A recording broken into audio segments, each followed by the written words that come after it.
Alright, okay, so welcome back to the channel. We're gonna be warming up.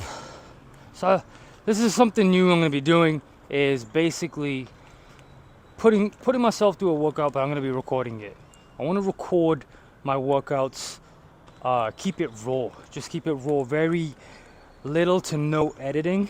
It's just me speaking into my mic while the camera just records. I want it to be real, I want it to be transparent. I want to show people, what a routine can look like. I want to show people what a workout could partially look like, explain certain things too. It's very easy to create content and not explain it, and then that basically, it kind of, when somebody doesn't understand something, they're less likely to engage or to appreciate it, if that makes sense. All right, so I'm gonna warm up. I just done my skipping. So today I'm gonna be doing a push-up routine. It's a routine I've been doing for many years, and it's a routine I still to this day struggle with. There's been times where I've been able to just obliterate this routine. There's been times where I'm able to do this routine as a warm-up multiple times. I got this routine from two good friends of mine, two guys I consider OGs and pioneers in the calisthenic industry, not just in Canada or North America, but in my opinion worldwide. Mike and Carlito. So this routine is called Man Down. I think they got it from their adventures and travels in New York. I've forgotten what team they got it from. I think it was from Team Wingate, but either way, I got it from them. So the routine itself is 50 short push-ups, also known as shorties, also known as pulse push-ups. So 50 followed by 20 full push-ups. Another 50 short, 15, and then 50 short, 10 full, 50 short, and then 5 diamond. All right, so it's essentially short push-ups stay across the board 50, and then the full push-ups go from 20, 15, 10, 5. All right. What I'm going to be doing today, there's been times where I just go straight through it, but what I'm going to be doing today is I'm going to be stopping. I'm going to do 50 and then the full, and I'm going to stop for a 10-second count. And then I'm going to do 50 again, and then the 15, 10-second count. The reason being is because I'm not going to sit here and call it like they're different sets, because they're not. The entire thing is one thing. I want to go into the next segment of 50 push-ups, not fresh, but not burnt out to the point where it's a hindrance to the next segment, right? I want to just separate it. There's times where I fly through it, but today I just want to just section it off for the 10-second count, so I go into the next part a little bit more efficient, if that makes sense, right? Now, with short push-ups, people assume, let me just put the camera down. I want to warm up my wrists, show you guys my warm up as well. So at the minute, as you can see, I'm just walking around, just opening up my shoulders, stretching out my lats and my chest as well. So basically, we live in an age now where if your range is not full range of motion, like it's against the law, it's insanely bad. But like, there's a time and place to train partial range of motion. Right? With push-ups, this is where most people get stuck, right?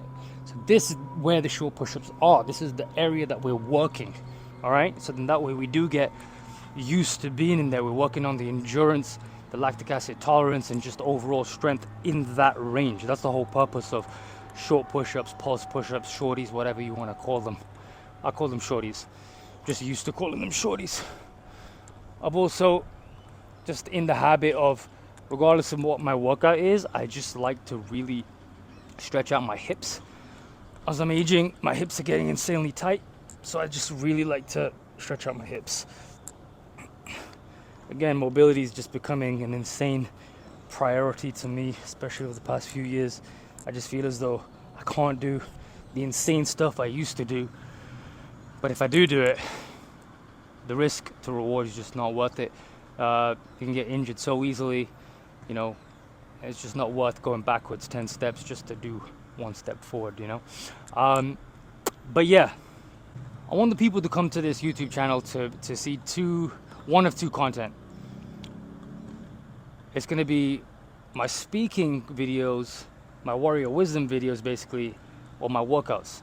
But I want to combine a way where we can do both, you know, and I want the workouts to not just be follow alongs, but more so you transparent raw workouts like this, where I actually get to speak into the camera. I've tried a lot of things over the years with my YouTube, but I've narrowed it down to, like, under the umbrella of self-improvement, I want it to be one of two content. So it's mindset and movement. That's the two pieces of content that I want to create: mindset and movement. The warrior wisdom talks, movement, inspiring people to get up and move, adding value to their workouts on things I wish I knew and things that they can do. All right, so we're gonna get this started. And also, as I make more of these, I'm gonna be getting in the, you know, I'll be getting comfortable speaking on certain topics while I actually just do the workout. In this one, it might be a little bit different because it's gonna be tough. I'm just gonna be breathing and counting as I do the workout, but there'll be ones where I'm just talking about certain topics. And it's good because I want to push myself out, you know, of my comfort zone. And again, we live in an age now where people say comfort zones are bad, and the whole comfort zone has been demonized. But my opinion on comfort zones is it's a little different. You know, some people might call it controversial or whatever, but it's not. I actually don't see comfort zones as being a bad thing. The reason being is because without a comfort zone, how do you know where you are and where you want to be? You know, something I've learned over the years is that you don't know you're in a comfort zone until you leave. And I've come to the realization that leaving your comfort zone is just a transitional action. Transitional being is the transition of going from one comfort zone to the other. And let me explain myself really quickly before I get started in this workout. If somebody, I'll use push-ups as an example. If somebody has never done push-ups, then doing push-ups, doing one push-up is leaving their comfort zones. Doing no push-ups is their comfort zone.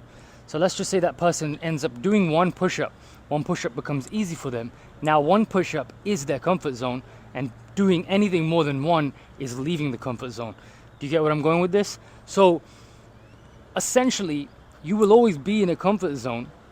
Taking action on doing something you can't do is just a transitional action taking you from one comfort zone to the other. So basically what I'm trying to say is, where you aspire to be is basically your next comfort zone, right? Where you are now is your comfort zone. You're going to take action into doing the things you can't do until you can do it. That becomes your next comfort zone, and then so on and so forth. The problem that people have demonized comfort zones is that they have basically said it's stopping, it's staying in your comfort zone and not doing anything ever about it is what they're saying is bad, which to some degree is.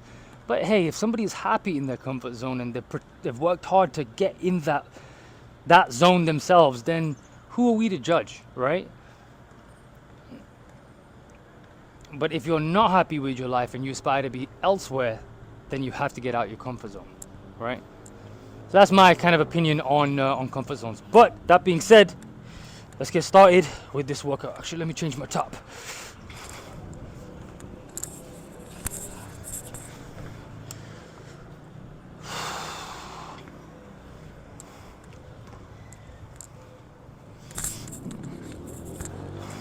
So, reminder again, 50 short push-ups followed by 20 full push-ups.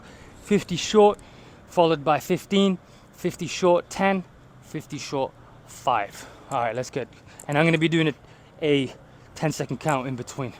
All right, shaking around. All right, so 50 short. Probably gonna take my glasses off. Sometimes I've noticed now that my glasses just end up falling off when I work out. So I prefer just not even have it on. Okay, 50 short. 1, 2, 3, 4, 5, 6, 7, 8, 9, 10, 20, 30, 40, 3, 2, 1, 1. 20 full now.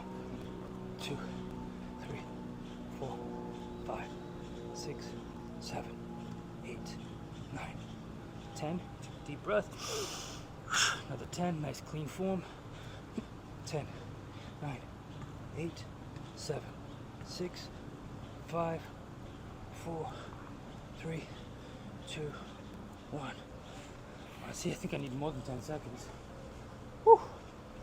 10, 9, 8, 7, 6, 5, 4, 3, 2, and 1. 50 short. Let's go.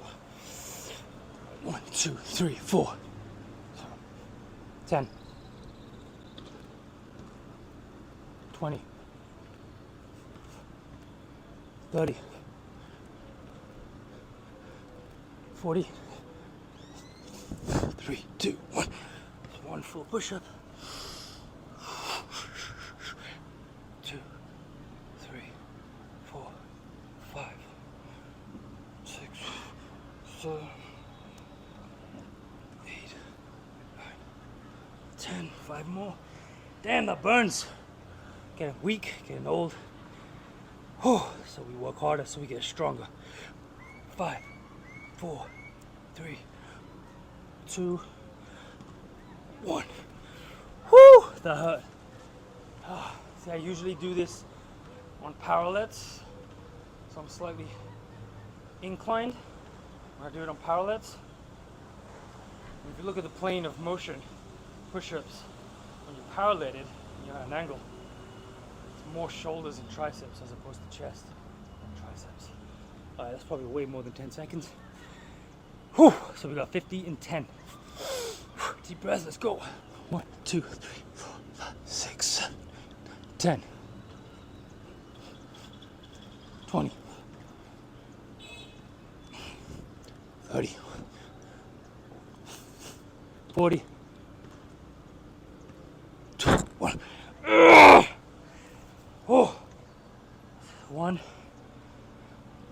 2, 3, 4, 5, 6, 7, 8, 9, 10. Oh, I feel like I definitely feel like my form is not as good as it usually is. I definitely feel like my form is better on the parallel, which is understandable because you're internally rotated. Here, you're externally rotated. Whew. All right, I'm taking an extra 5, 4, 3, 2, 1. This is the last set. 1, 2, 3, 4, 10, 20, 30, 40, 2, 1. I'm not going to count that as the last rep because the last 5 have to be diamond push-ups. Still recording. See, man, you know what, actually I'll talk about that afterwards. Let's get these reps done, man. 1, 2, 3, 4, 5. Done. Oh.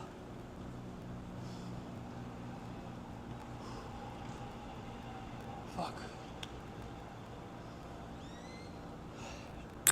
Damn, that hurt. Holy man. Chest, especially my upper chest, triceps, shoulders, specifically my front delts. I'm feeling it. You see, man, I could be here all day talking about this, but this is why I wanted to create this series on my YouTube channel. Is look, you guys just learn a push-up routine. I get to speak about certain topics. I get to explain certain things, and it's a win-win-win, right? But also, just the main thing is to show transparency that your favorite YouTuber, your favorite athlete, whoever it may be, every single person is a human being. They get tired. people go through injuries, people age, you know, their recovery changes, injuries mess with people's heads. Certainly did with me. You know, I've been injured so many times. Each time the injury just chips away at you and you come back slightly more mentally stronger, but physically, you know, there'll always be some sort of a detriment to your physique, or not even physique, ability. That's a better word to put it, because, you know, but at the end of the day, just want to show that I'm sweating. You know, that was just a routine that I like to do on a weekly basis. I haven't done it in a very long time, which is why I felt ridiculously like tight while I was doing it, especially in my shoulders. Again, I usually do that on parallettes. That's the first time I've done it on the ground in a very long time. I'm quite pleased with myself. I'm gonna look back on the video and probably be insanely critical about my form. But listen, hey man, even the bestest of athletes, there's times where every single rep isn't great form. It's not the end of the world, right? So again, to me anyway, there's a massive difference between safe form and bad form, right? At the end of the day, to get good form, you have to have experienced bad form. But unsafe form is a different story. If you're deadlifting with an insanely protruded back and you're doing way more than what you're used to, yeah, that's unsafe. You can get a hernia, you can, you know, get a bulging disc, you can blow your muscles out, your back out. But if you're doing a pull-up and you're not in insanely strict form, at the end of the day, it's okay because it's still safe. But as long as you acknowledge that and you work towards getting it cleaner. I know for a fact I felt my core dipping. I think it was the 50 and 10. I could feel my core kind of giving way. And I think on one of the full push-ups, I started to notice that I wasn't going full range of motion all the way down, which is understandable considering you're doing 50 here, you're getting stuck. So when you go full, like mentally you don't want to go down there because you feel like you're going to get stuck. Right? But again, that's the whole purpose of this. I'm a firm believer of that training doesn't need to be pretty, right? We work hard in the shadows so we can shine on the podium. The workouts themselves, you're gonna be tired, you're gonna sweat. We live in an age where all the influencers and social media, this and that, everybody shows their highlight reels, so the masses assume that every workout is good, every workout's a PR. That is not the case, all right? The hard work, the routines, the 10,000 hours, the compound bricks that you're building. It's not a pretty process, but it's a process nonetheless. So if there's one thing I want you guys to take away from this workout, apart from the routine, is that, you know, be open-minded to the fact that we're all in comfort zones. We're just working hard to get to the next comfort zone. That's one. And then number two is the process isn't always pretty. All right? Even with this whole YouTube thing.